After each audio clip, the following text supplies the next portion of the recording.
Power plant लगने जा रहा है, प्रोजेक्ट लगने जा रहा है, जो अपना गौतम अडानी जो है वो है, इसको वो लीड कर रहे हैं। ठीक हो गया। और ऐसे प्रोजेक्ट जो है वो पाकिस्तान में देखने को टेक्नोलॉजी में नहीं। आगे हैं वो लोग, जो है ना वो काफ़ी जो है ना तरक्की कर रहे हैं और बिज़नेस फैला रहे हैं अपना, उनकी इकॉनमी बहुत आगे जा रही है।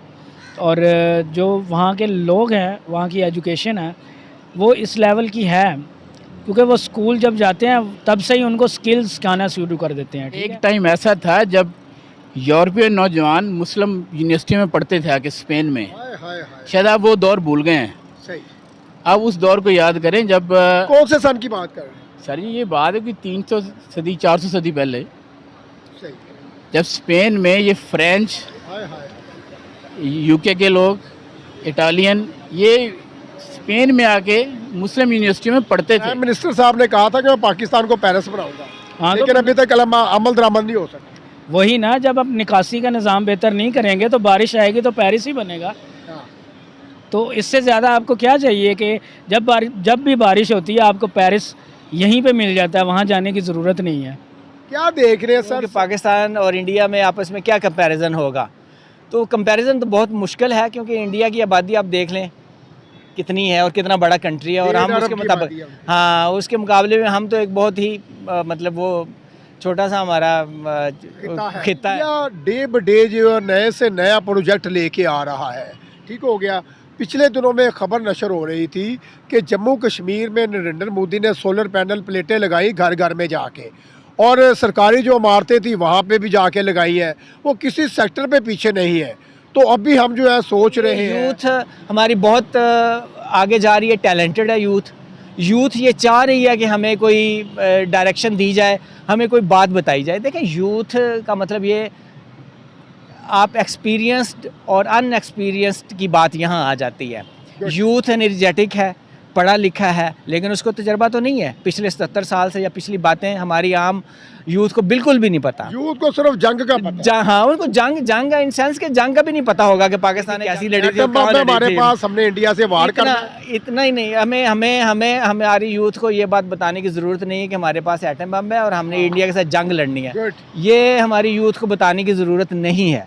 ठीक है, हमने अपनी प्रोटेक्शन के लिए लगाया। हमारी यूथ को ये बताएं, आपका सीनियर बंदा, कि यार ये सेक्टर है, गुड। इसमें आए आप बाहर के मुल्कों में स्टडी करें, इसमें आप ऊपर आए। हम इसमें ये नहीं होगा कि आप जनाब डिग्रियां लें और जनाब डिग्री लें और पासपोर्ट दें और वीज़ा लें और बाहर चले जाएं। अभी तक हमारी यूथ ये कर रही है, और मेरी रिक्वेस्ट है, नरेंद्र मोदी की कामयाबियों के राज आपने देखा। नरेंद्र मोदी खुद से टेक्नोलॉजी नहीं बना रहा, उधर की आवाम टेक्नोलॉजियाँ बना रही है। तो नरेंद्र मोदी का एक नाम बन रहा है, क्योंकि नरेंद्र मोदी अपनी आवाम को बड़ा शौर देता है, बड़ी अवेयरनेस देता है, सपोर्ट भी करता है। वही बात आप वाली आ गई कि पाकिस्तान में हमारे लीडर जो है ना, इनकी लड़ाइयाँ ख़त्म नहीं हो रही। तो ये कैसे से प्रमोट करें? आपसे एग्री करता हूँ कि वो आवाम को, उसकी देखें तीसरी टर्म की वजह भी यही है कि आम आवाम के अंदर जाता है और उनको कहता है कि आप लोग काम करें, हम उनको सपोर्ट करेंगे। तो इस तरह जी बोलिएगा। तो बेसिकली मैं ये नहीं कह सकता, लेकिन ये कहता हूँ कि एक इसी तरह के बंदे की ज़रूरत है जो मुल्क परस्त हो, खुदा के लिए। अस्सलाम वालेकुम मेरे प्यारे दोस्तों, मैं हूं आपका मेज़बान आना नासिर और आप देख रहे हैं मेरा और आपका यूट्यूब चैनल D7 न्यूज़। नाज़रीन, खबर के मुताबिक इंडिया जो है वो रीन्यूएबल पावर प्लांट लगाने जा रहा है पाकिस्तान के बॉर्डर में, जो कि पेरिस से भी बड़ा प्लांट होगा। आज इसी मुद्दे पे बात करेंगे, पाकिस्तानी पब्लिक का ओपिनियन लेंगे कि पाकिस्तानी पब्लिक इस हवाले से क्या राय देती है। तो बढ़ते हैं पब्लिक की तरफ और मिलते हैं फिर वीडियो के बाद। वालेकुम सलाम जी। सर, क्या नाम है आपका? मेरा नाम शाहिद है जी। शाहिद भाई, क्या करते हैं? मैं एक प्राइवेट जॉब करता हूँ।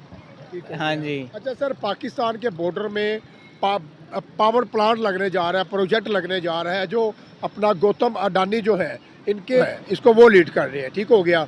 और ऐसे प्रोजेक्ट जो है वो पाकिस्तान में देखने को नहीं भी मिलते। क्या कहना चाहेंगे इस बारे में? नहीं, बेसिकली आप अभी अगर इंडिया की ये इस तरह की चीज़ मेरे सामने रखेंगे ना, तो बेसिकली आप कंपेयर कर रहे हैं पाकिस्तान को इंडिया के साथ। मेरा जो मैं जिस नतीजे पे पहुंचा हूं, तो आप ये चाह रहे हैं कि मैं कंपैरिजन दूं कि पाकिस्तान और इंडिया में आपस में क्या कंपैरिजन होगा। तो कंपैरिजन तो बहुत मुश्किल है, क्योंकि इंडिया की आबादी आप देख लें कितनी है और कितना बड़ा कंट्री है, और हम उसके मुताबिक, हाँ, उसके मुकाबले में हम तो एक बहुत ही मतलब वो छोटा सा हमारा खिता है। तो इस वजह से बात यह है कि वहाँ वहाँ के लोग, वहाँ की आवाम, वहाँ की गवर्नमेंट बेसिकली एक दूसरे को सपोर्ट करती है। मेन फैक्टर जो है ना, मेन फैक्टर वो यही है कि गवर्नमेंट आपको इस तरह नहीं उठा लेती कि यार आपने कोई नया काम कर रहे हैं या कोई नई चीज़ ले रहे हैं तो हम आपके ऊपर टैक्सेस या किसी और चीज़ की भी बीमार करें। तो ये सारी चीज़ें, तो बात ये है कि डेफिनेटली वो इनिशिएटिव ले रहा है। हमें भी वैसे सोचना चाहिए इसके ऊपर, हमें भी लगाने चाहिए, क्योंकि हमें तो हम सोचना चाहिए, प्रैक्टिकल करके दिखा देना चाहिए। नहीं बेसिकली मैं अब सोचने का लफ्ज़ मैंने यूज़ कर लिया तो इसको मैं छोड़ूंगा तो नहीं। सोचने का मतलब ये है कि अब सोचेंगे तो आप प्रैक्टिकल करेंगे ना। सर 77 साल हो गया सोच नहीं सोच नहीं रहे आप, सोच ही तो नहीं रहे बेसिकली। आप 77 साल से सिर्फ आप अपनी दुकान चमका रहे हैं। जब भी आप किसी भी बंदे को आप आगे लेके आते हैं कि यार ये हमारे लिए कुछ इनिशिएटिव लेके, देखिए मेरे अकेले से बात करने से बात नहीं बनेगी, ना आपके अकेले बात करने से बात बनेगी, ना किसी और की। हम हैं पाकिस्तान के शहरी और हम अल्हम्दुलिल्लाह हेल्प आउट करेंगे ऐसे बंदे को जो हमें कहेगा कि जी मैं आपको लेके चलता हूँ, आप मेरे साथ चलें, तो हम उनके साथ होंगे। अगर जो भी कोई अच्छा काम करेगा हम उनके साथ हैं। सर इंडिया डे ब डे जो नए से नया प्रोजेक्ट लेके आ रहा है, ठीक हो गया। पिछले दिनों में खबर नशर हो रही थी कि जम्मू कश्मीर में नरेंद्र मोदी ने सोलर पैनल प्लेटें लगाई घर घर में जाके, और सरकारी जो इमारतें थी वहाँ पे भी जाके लगाई हैं। वो किसी सेक्टर पे पीछे नहीं है। तो अभी हम जो है सोच रहे हैं हमारी कोई ऐसी बाइक, गाड़ी, रिक्शा, कोई ऐसी मैन्युफैक्चर नहीं है, कोई गाड़ी हो जाए, कोई बाइक हो जाए, कोई ऐसी चीज़ हो जाए जो कि हम जो है ना माशरे को दिखा सकें, किसी वर्ल्ड में किसी को दिखा सकें। नाम रोशन नहीं, बेसिकली जो आपकी जो बात है उसका जवाब ये बनता है कि हम लोग अभी अपनी जो सॉवरेनिटी है ना, जो हमारे ऊपर एक डर, अभी भी हम एक खौफ में रह रहे हैं। खौफ का मतलब ये है कि खौफ में जब बंदा रहता है तो फिर इसी तरह का इनिशिएटिव लेने में उसको बड़ा मतलब मुश्किल पेश आती है। बात ये है कि हम क्या कहते हैं, न्यूक्लियर कंट्री के होते हुए हमारी जो अफवाज है हमें प्रोटेक्ट कर रही है, हमें सेफ़ कर रही है, तो उसको सेफ्टी की हद तक रहना चाहिए। हमें गवर्नमेंट को प्राइवेट सेक्टर के अंदर आम आवाम को खुली इजाज़त देनी चाहिए, वो इन्वेस्टमेंट करें। वो हमारे मुल्क के अंदर बहुत बड़ा पोटेंशियल है। ये सारी सेक्टर्स आपके खाली हैं। आप एक दफ़ा अनाउंस करें, आप देखें, एक दफ़ा बताएं कि जी आपसे ये रिलीफ आपको मिलेगा, आप मुल्क के अंदर लगाएं।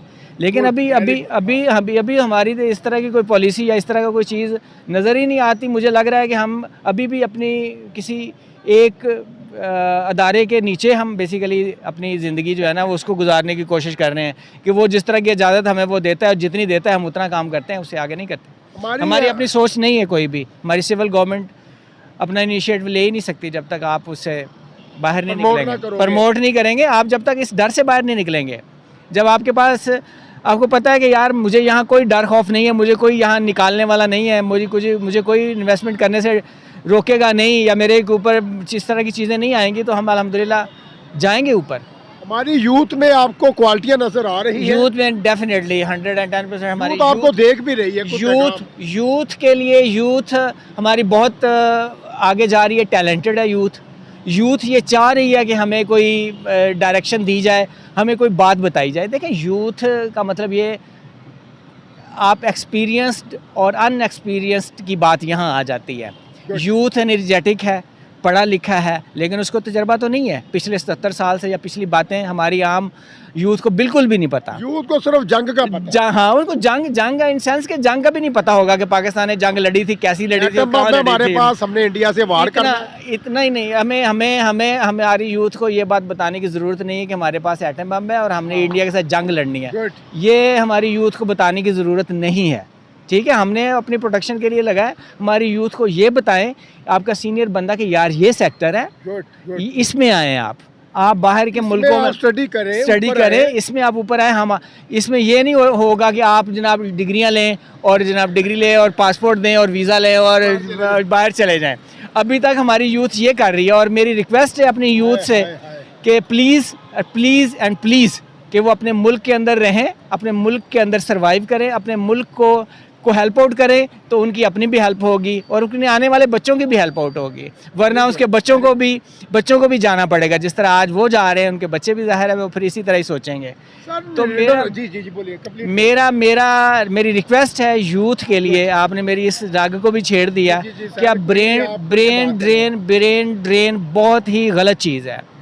अपने मुल्क को आप अपने जिस तरह आप यूरोप में, अमेरिका में, जर्मनी में जाके अपनी सर्विसेज देते हैं, खुदा के लिए अपने मुल्क में दें तो आपका मुल्क भी जर्मनी और कनाडा के बराबर आ जाएगा और इसको कोई आगे बढ़ने से रोक भी नहीं सकेगा इंशाल्लाह। सर, नरेंद्र मोदी की कामयाबियों के राज आपने देखा, नरेंद्र मोदी खुद से टेक्नोलॉजी नहीं बना रहा, उधर की आवाम टेक्नोलॉजियाँ बना रही है, तो नरेंद्र मोदी का एक नाम बन रहा है क्योंकि नरेंद्र मोदी अपनी आवाम को बड़ा शौर देता है, बड़ी अवेयरनेस देता है, सपोर्ट भी करता है। वही बात आप वाली आ गई कि पाकिस्तान में हमारे लीडर जो है ना, इनकी लड़ाइयाँ ख़त्म नहीं हो रही, तो ये कैसे से प्रमोट करें? बात ये है कि ये सीनियर बंदा है ना, देखें वो सीनियर है और सीनियर मोस्ट पोस्ट के ऊपर है। हाँ। उसको उसने लीड करना है ना, हम आम आवाम को, एक टैलेंटेड पीपल को या हमारे जो यूथ को लीड कौन करेगा? जिसको समझ है वो लीड करेगा। और आम जो हमारा आम आदमी है वो तो बेचारा पढ़ा लिखा बंदा है, उसको तो ये पता है। आप उसको बताएंगे कि यार ये सेक्टर है, आप इसमें काम करें, वो काम करेंगे और वो उसका फ़ायदा भी उठा रहा है और वो बिल्कुल जा रहा है। 110% मैं आपसे एग्री करता हूँ कि वो आवाम को उसकी देखें, तीसरी टर्म की वजह भी यही है कि आम आवाम के अंदर जाता है और उनको कहता है कि आप लोग काम करें, हम उनको सपोर्ट करेंगे। तो इस तरह जी तो बेसिकली मैं ये नहीं कह सकता, लेकिन ये कहता हूँ कि एक इसी तरह के बंदे की ज़रूरत है जो मुल्क परस्त हो, खुदा के लिए मुल्क परस्त बने, चाहे कोई लीडर है चाहे कोई आम आवाम है।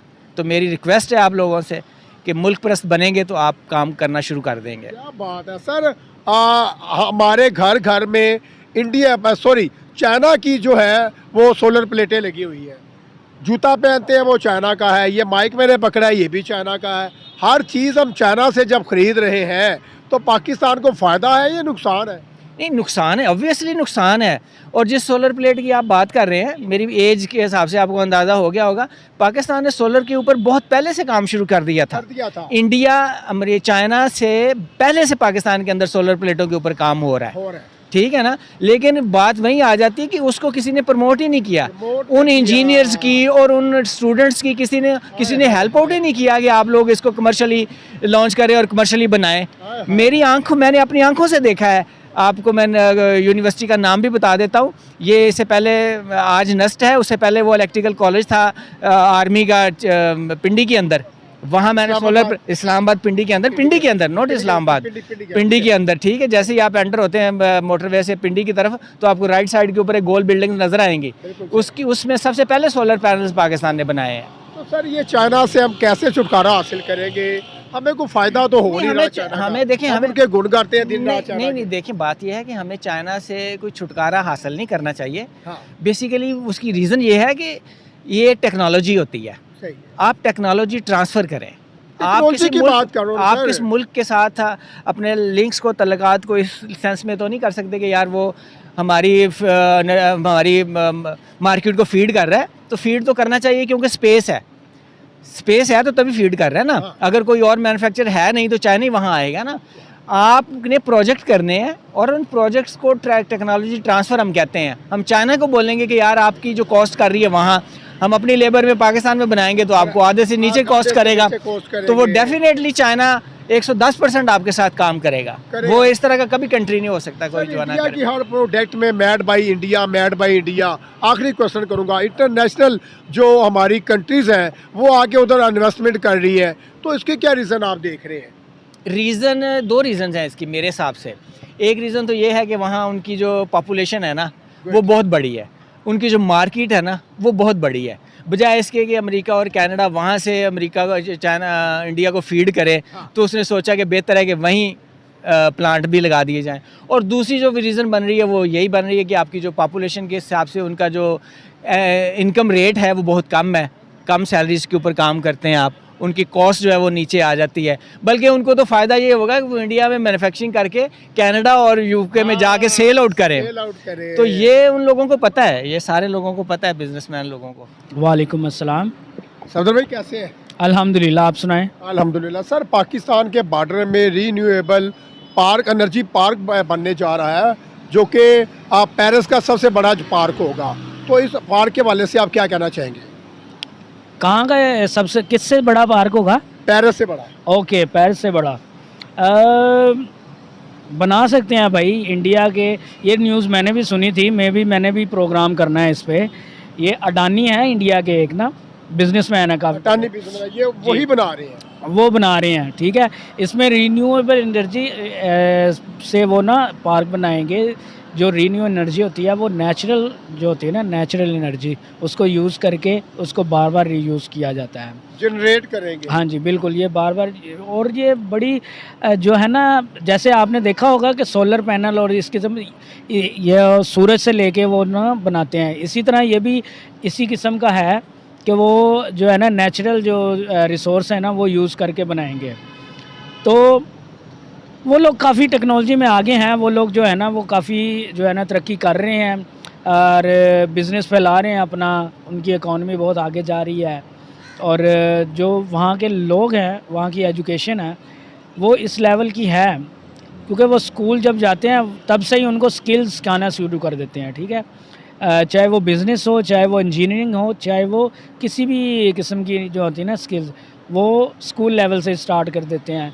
और जब जॉब पे जाते हैं, क्योंकि हमारे यहाँ उल्ट होता है, ऐसा कुछ नहीं होता है, थ्योरी कराई जाती है, ठीक है, और प्रैक्टिकल होता नहीं है, जिस वजह से जब वो जॉब के लिए जाते हैं तो जॉब में सबसे पहले यही होता है कि आपको इतने साल का तजर्बा होना चाहिए। तजर्बा कहाँ से होगा, हमें तो प्रैक्टिकल कराया नहीं जाता। जब प्रैक्टिकल नहीं होगा तो तजर्बा नहीं होगा, तजर्बा नहीं होगा तो लोग हमको प्रेफर नहीं करेंगे। जबकि जब इंडिया वाले यही चीज़ लेके जाते हैं, उनकी डिग्री ही देखी जाती है कि इंडिया की है, तो उनको पास कर उसी टाइम ले जाते हैं। इसकी वजह यही है कि उनकी एजुकेशन इतनी अच्छी है कि उनको स्टार्ट से ही सब कुछ सिखाया जाता है। स्किल पे ज़्यादा जोर दिया जाता है, थ्योरी पे कम। यहाँ पे थ्योरी पे जोर दिया जाता है, स्किल जो है ना वो ज़ीरो है हमारे यहाँ पे। तो भाई देखा जाए तो आपने देखा कि हर शोबे में जो है ना भारत जो है वो आगे की तरफ ग्रो करता जा रहा है। और ये जो एनर्जी पार्क बनाने जा रहे हैं, पेरिस से भी बड़ा होगा, ठीक हो गया, ऐसे प्रोजेक्ट जो है वो पाकिस्तान में देखने को नहीं मिल रहे। आपको लगता है कि इन फ्यूचर पाकिस्तान भी कोई ना कोई ऐसी टेक्नोलॉजी बना पाएगा? नहीं, हमारा जो है ना लाहौर, वो पेरिस बन जाता है जब जब बारिश आती है। तो हमारा पेरिस तब भी बनता है, मौसम तो बना हुआ है। अब अगर इतनी बारिश हो गई तो देख लीजिएगा ये पेरिस होगा। आप लोग बाइकें पेरिस पानी के अंदर चला रहे थे, वहाँ पे तो बोट्स चलती हैं, यहाँ पे हम बाइकें चलाएंगे और पैदल जाएंगे, गाड़ियाँ चल रही होंगी। बस यही हमारा पेरिस है। प्राइम मिनिस्टर साहब ने कहा था कि मैं पाकिस्तान को पेरिस बनाऊंगा, हाँ, लेकिन अभी तक अमल दरामद नहीं हो सका। वही ना, जब आप निकासी का निज़ाम बेहतर नहीं करेंगे तो बारिश आएगी तो पेरिस ही बनेगा। तो इससे ज़्यादा आपको क्या चाहिए कि जब भी बारिश होती है आपको पेरिस यहीं पे मिल जाता है, वहाँ जाने की ज़रूरत नहीं है। क्या देख रहे हैं सर, सभी कंट्रियाँ, जितनी भी इंटरनेशनल कंपनियाँ हैं, जितने भी इंटरनेशनल जो है कंट्रीज़ हैं, वो सभी भारत में जाके जो है अपनी इन्वेस्टमेंट भी कर रहे हैं, इतना जो है उनके ऊपर ट्रस्ट भी कर रहे हैं। क्या खूबी पाई जाती है भारत में या नरेंद्र मोदी में? देखिए, नरेंद्र मोदी को ना दुनिया वर्ल्ड लीडर मानती है। ठीक है, उसने अपनी कौम के लिए, अपने मुल्क के लिए बहुत अच्छा काम किया है। ठीक है, अब दूसरी तरफ अगर बात की जाए कि लोग क्यों आ रहे हैं वहाँ पर बिज़नेस करने के लिए, क्योंकि उनकी इकॉनमी स्ट्रॉन्ग है, उनके यहाँ जो है ना लेबर बहुत ज़्यादा सस्ती मिलती है, उनके यहाँ जो कंज्यूमर हैं वो बहुत ज़्यादा है। जो भी चीज़ आप वहाँ पर फेंकोगे तो वो सोना बनेगा, अगर मिट्टी वहाँ फेंकोगे तो वो आपको सोना उगलेगी। तो सीधी सी बात है, तो फिर कौन सा इन्वेस्टर नहीं चाहेगा कि वो वहाँ पर जाएगा और अपनी प्रोडक्ट लॉन्च करे, वहाँ पे बिज़नेस करे, क्यों नहीं चाहेगा? सर आपको क्या लगता है कि अभी पाकिस्तान को भी हाथ बढ़ाना चाहिए भारत की तरफ, ताकि ऐसी टेक्नोलॉजी पाकिस्तान में भी आ सके? पाकिस्तान को हाथ बढ़ाना चाहिए, वो बढ़ाते भी हैं। और वो क्यों मुंह लगाएंगे भाई, जब आप लोगों का जो है ना कोई सिर पैर ही नहीं है। आप लोगों का, मुझे अभी तक ये नहीं समझ आ रही जो हुकूमत आई है वो क्या कर रही है।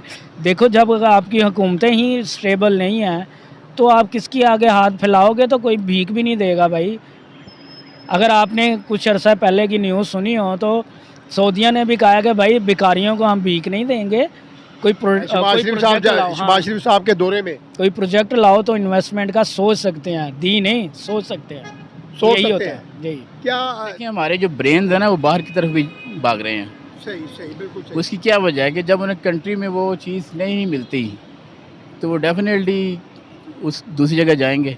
बहुत सारे लोग हैं हमारे जो अमेरिका में परफॉर्म कर रहे हैं, जाके यूके में बैठे हुए हैं, तो वो पाकिस्तान से गए हुए हैं ना।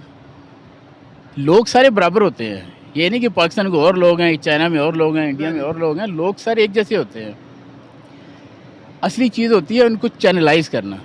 लीडरशिप की बड़ी बात होती है। लीडरशिप की बड़ी बात होती है, सिस्टम की बात होती है। जब सिस्टम स्मूथ चलते हैं तो हर चीज़ बेहतर परफॉर्मेंस आती है उसमें।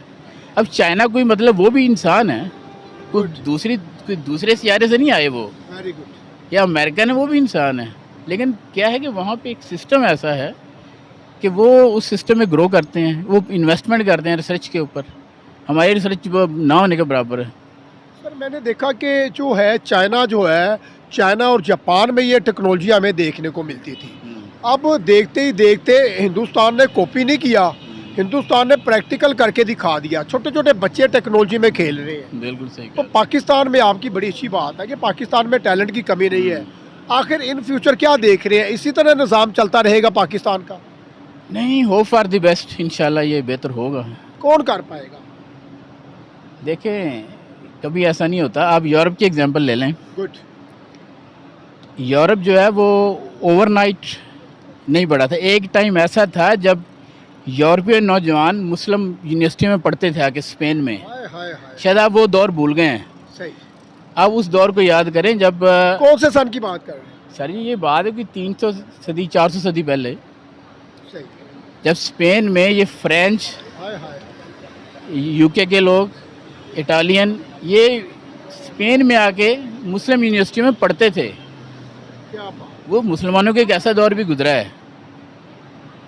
वो जब से वो सिस्टम सारा कोलैप्स हुआ है ना, उसके बाद मुसलमान नहीं उठ सके। वो यानी जो वेस्टर्न पावर थी उनकी कॉलोनियाँ बन गई वो, और वहाँ पे कह लें कि वो मतलब उनको अभी उनसे आज़ादी लिए भी ज़्यादा टाइम नहीं हुआ। किसी को 50 साल हुए, किसी को 100 साल हुए।